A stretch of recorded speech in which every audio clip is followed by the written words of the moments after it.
अगले 5 साल सबको भूल के, मम्मी पापा को तो मैं हमेशा याद करने के लिए कहता हूं, लेकिन सारी दुनियादारी भूल के और बेटा अपनी तपस्या में लग जाना है। अगर आप जो मैंने बताया ना चीजें जीवन में देखना नहीं चाहते, बादशाह की तरह रहना चाहते हैं, अपने बच्चों से गर्व करवाना चाहते हैं, परिवार से गर्व करवाना चाहते हैं, पापा से, मम्मा से, ताऊ से, सबसे फक्र करवाना चाहते हैं ना, तो ये वो समय है तपस्या करने का। बहुत ही भयंकर तरीके से लग जाओ बेटा, बहुत ही तगड़े तरीके से लग जाओ। समय की भरपाई नहीं दुनिया में, हर चीज की भरपाई हो जाती है, समय की भरपाई कभी नहीं होती। समय जो समय चक्र के साथ चलने लग गया ना बेटा, उसको हराने वाला धरती पे पैदा नहीं हुआ है। काल चक्र बेटा ये घूमता यूं किसी ने सही टाइम पे इसमें पैर डाल के उसके साथ घूमना शुरू कर दिया ना, he will be the champion after some time. और अगर 3 राउंड निकल गए, 4 राउंड निकल गए, फिर आपने पकड़ा उसको, तो वो 4 जो पहले 4 राउंड निकल गए ना, वो उसकी भरपाई नहीं दुनिया में, उसकी भरपाई नहीं बेटा। वो 4 राउंड निकल गए ना, जिन लोगों ने उस 4 शुरू के राउंड में पकड़ लिया, वो आपसे ज्यादा आगे हो। समय बहुत इंपॉर्टेंट है, अच्छे अच्छों को दिखा देता है उनकी औकात। सुना सुना लग रहा है डायलॉग। समय वो चीज है भाई, कहीं से आए हैं, कहीं जाना है, बीच का कुछ समय धरती पर बिताना है। सुना सुना लग रहा है डायलॉग। कहीं से आए हैं, कहीं जाना है, बीच का कुछ समय इस धरती रूपी टापू पर बिताना है। हम लोग मुसाफिर है बेटा, हम परमानेंट रहने के लिए नहीं आए इस धरती पे, स्थायी रूप से रहने के लिए नहीं आए, हम तो मुसाफिर है, कुछ समय के लिए रहने आए। तो कहीं से आए हैं, कहीं जाना है, बीच का कुछ समय धरती रूपी टापू पर बिताना है। लेकिन जो समय इस धरती रूपी टापू पर बिताना है, उसको दुनिया के लिए मिसाल बनाना है। जो समय धरती रूपी टापू पर बिताना है, उसको दुनिया के लिए मिसाल बनाना है। कुछ अच्छा करके जाना है बेटा, कुछ बेहतरीन करके जाना है, बहुत गजब करके जाना है।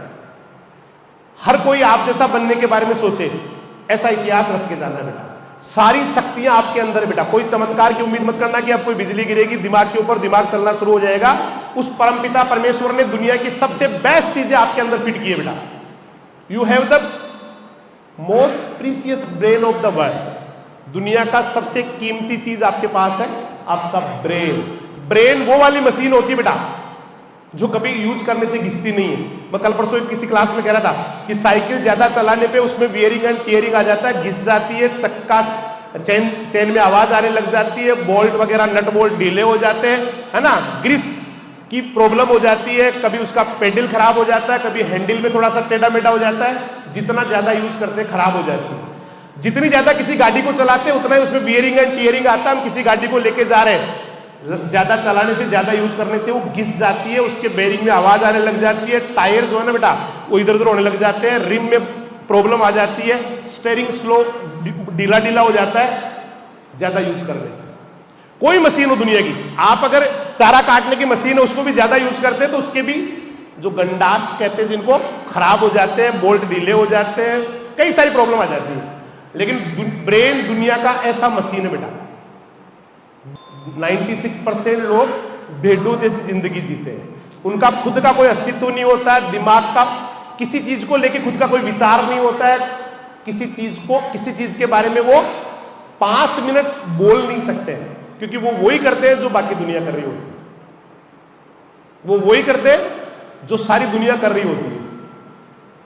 वो एक क्लास में एक बच्चा आवाज कर रहा होता है, बाकी बच्चे भी आवाज करने लग जाते हैं। वो सीप कैटेगरी है, भेड़ कैटेगरी में आता हूं। एक बच्चा लिख रहा है, उसको देख के दूसरा लिखने लग जाता है, या एक बच्चा नहीं लिख रहा है, उसको देख के दूसरा बच्चा भी नहीं लिख रहा है। एक हॉस्टल में एक बच्चा आवाज कर रहा है, उसको देख के बाकी बच्चे आवाज कर रहे हैं। ये भेड़ वाला कैटेगरी है बेटा, इससे बाहर निकालो अपने आप। जरूरी नहीं है वो साथ में बैठा हुआ बच्चा जो आवाज कर रहा है वो सही कर रहा है। जब हमें तो लोग अपने विचार हमारे ऊपर थोपते हैं बेटा, हम अपना खुद का डिसीजन नहीं ले पाते। सरकार ने मान लो कोई, जैसे आज कुछ एक्ट नए लाए, कुछ एक्ट में चेंज हुआ है ना, कुछ अपराध की जो धाराएं है ना उसमें चेंज हुआ है बेटा, बहुत सारी धाराएं बदली है।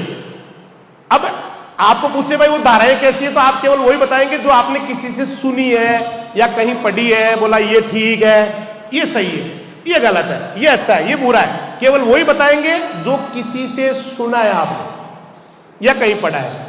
अपने खुद के विचार जो है ना बेटा, वो आप नहीं बता पाएंगे, क्योंकि हम इस्तेमाल करते नहीं दिमाग का।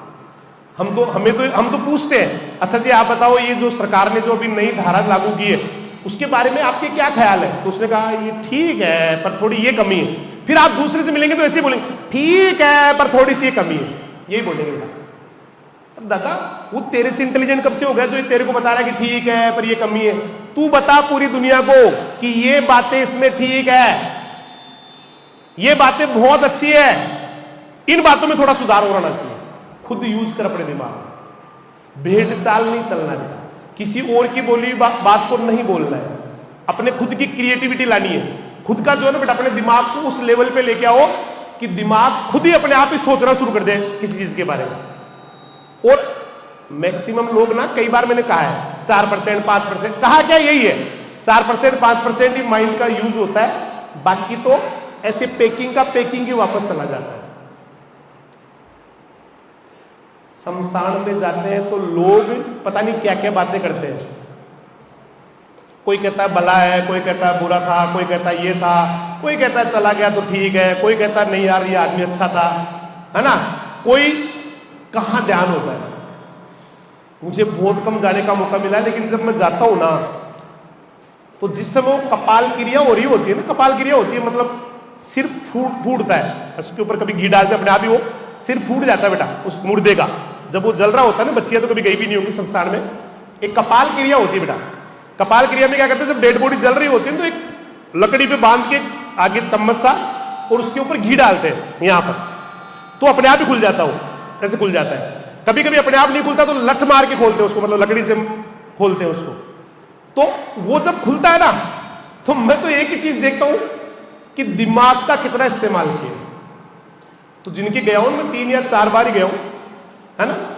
ज्यादातर लोग मुझे ऐसे मिले जिन्होंने अपने दिमाग का ज्यादा इस्तेमाल, तो एक आधे को छोड़ के बाकी इस्तेमाल नहीं करते बेटा। वो ऐसे कैसे जैसे आता है ना वैसे के वैसे, जैसे कोई सिलाई की मशीन मंगवाई और उसकी पूरी पैकिंग भी नहीं तोड़ी, बस 1-2 बार उसको उस जो पॉलीथीन थी ना लगी हुई ऊपर पैकिंग, ऐसे ही चला के एक आधा कोई टांका दिया, ऐसे कैसे रखी पड़ी, वैसे के वैसे दिमाग को वापस ले जाते हैं। ऐसा नहीं करना है। उस परमपिता परमेश्वर ने दुनिया का सबसे बड़ा भेजा आपको देकर भेजा है। दुनिया का सबसे बेहतरीन भेजा देकर भेजा है। इसको बहुत यूज करो बेटा, खूब क्वेश्चन पूछो सर से, प्रतिज्ञा कर लो उस वर्ड, उस आखिरी लाइन तक लड़ूंगा, चैप्टर की आखिरी लाइन तक लड़ूंगा जब तक मुझे वो समझ में नहीं आए। शपथ ले लो बेटा, शपथ ले लो, आखिरी लाइन तक लड़ने वाला हूं, आखिरी इक्वेशन तक लड़ने वाला हूं, आखिरी रिएक्शन तक लड़ने वाला हूं। जब तक पेज का क्वेश्चन शुरू नहीं हो जाए तब तक हर लाइन से लड़ने वाला हूं। क्वेश्चन शुरू होने के बाद उन पीछे वाले क्वेश्चन से लड़ने वाला हूं। उसके बाद में दुनिया के जो बाकी क्वेश्चन कहीं से मिलते हैं उनसे लड़ने वाला हूं, अच्छा करने वाला। एक बार करके तो देखो बेटा, ये बहुत मुश्किल काम नहीं है। कोई भी काम दुनिया का मुश्किल नहीं होता है, बशर्ते कि वो एक बार शुरू हो जाए।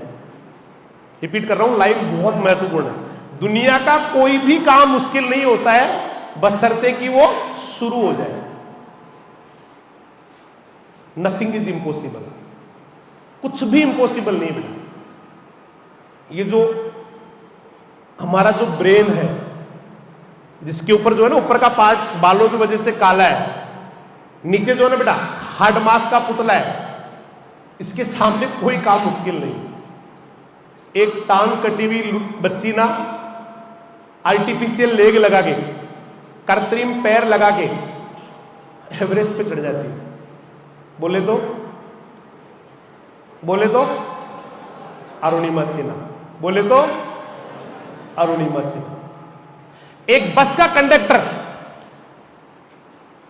दुनिया का सबसे बड़ा क्रिकेटर बन जाता है। एक बस कंडक्टर ना बेटा, एक टीटी दुनिया का सबसे बड़ा क्रिकेटर बन जाता है। बस मतलब ट्रेन कंडक्टर कह दो उसको, बोले तो महेंद्र सिंह धोनी। एक गलियों में खेलने वाली लड़की ना दुनिया की बहुत बड़ी टेनिस स्टार बन जाती है। बोले तो सानिया मिर्जा। एक बस कंडक्टर दुनिया का सबसे बड़ा स्टार बन जाता है, सबसे बड़ा जो है ना हीरो बन जाता है। बोले तो रजनीकांत एक बस कंडक्टर था बेटा। एक गलियों में खेलने वाला लड़का क्रिकेट का गोल्ड बन जाता है। बोले तो सचिन रमेश तेंदुलकर। हजार एग्जाम्पल है, मैंने तो 4 ही बताया आपको। जब किसी बात के लिए दिमाग सटक जाता है ना बेटा, अत्था माजी सटकली, तूफान आ जाता है बेटा जिंदगी में। पूरी दुनिया से अकेला आदमी भिड़ जाता है बेटा और जीत जाता है। पूरे 1 अरब 44 करोड़ लोगों से एक आदमी भिड़ जाता है और जीत जाता है। इतना हौसला होता है, इतनी हिम्मत होती है इंसान के अंदर, लेकिन हम उसको बेटा फालतू की चीजों में गंवा रहे होते हैं। हम बातें करके उस एनर्जी को वेस्ट कर रहे होते हैं। हम मोबाइल लेके, इंस्टाग्राम चला के, फेसबुक चला के, यूट्यूब चला के उस एनर्जी को बर्बाद कर रहे होते हैं। फालतू में ना मोबाइल लेके पड़े रहते हैं, उस एनर्जी को वेस्ट कर रहे हैं। उस एनर्जी को जाने नहीं देना है। बहुत एनर्जी होती है इंसान में। कहते हैं कि इंसान अपनी पूरी एनर्जी अगर पहाड़ के ऊपर लगा दे, है ना, तो उसके छेद हो जाए पहाड़ में। कहते हैं अगर पूरी एनर्जी को इकट्ठा करके इलेक्ट्रिसिटी में कन्वर्ट कर दे, बिजली में कन्वर्ट कर दे पूरी एनर्जी को, पूरी एटीपी बॉडी में जो होती है, तो कहते हैं एक बहुत बड़े शहर की कई दिन तक लाइट जल सकती है। इतनी एनर्जी हमारे अंदर भरी पड़ी है, लेकिन वो जा रही है, उसको जाने नहीं दे रहा।